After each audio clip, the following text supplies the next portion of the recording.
Hi there, I'm Kenny Kill with Noble REMC. We are at our Diamond Lake Substation today near Ligonier, Indiana.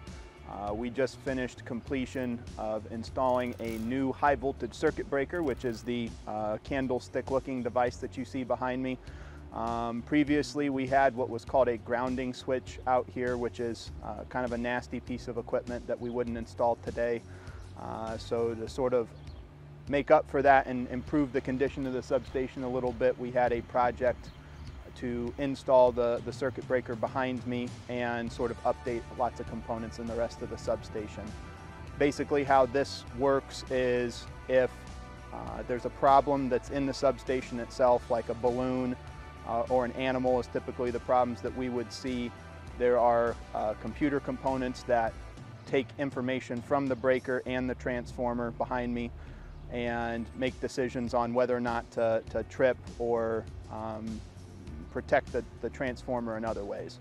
So basically what would happen is if there's a problem, like a possum or a balloon that would get into this, then the circuit switcher behind me would open up. There's a air brake switch, which is kind of sort of like an old school knife blade switch that you might see in a factory or something like that. That would open up, and then it would prompt us that we need to come out here and take a look at what's going on so we can get people's lights back on.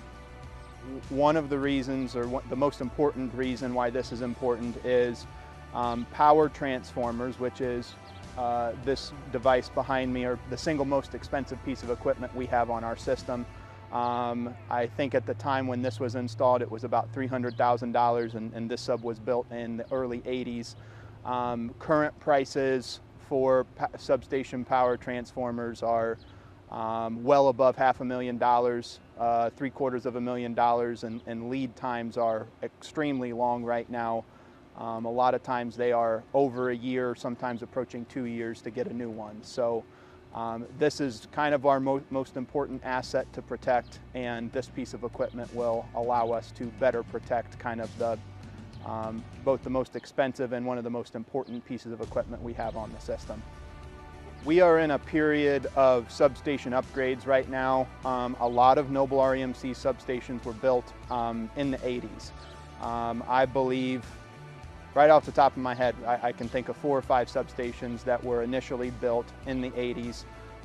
And there's a lot of equipment, especially the equipment that controls the substation, that is starting to age to the point where we need to get it out of there and get new stuff in. So this project also captured some of that. We had a lot of old equipment that is now replaced in different parts of the substation.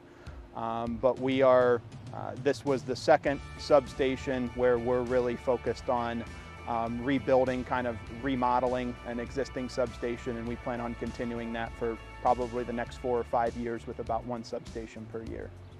A few details about the project: it was as locally sourced as we can manage it. The breaker itself was assembled in Pennsylvania. The main control panel for the operation was assembled in Iowa.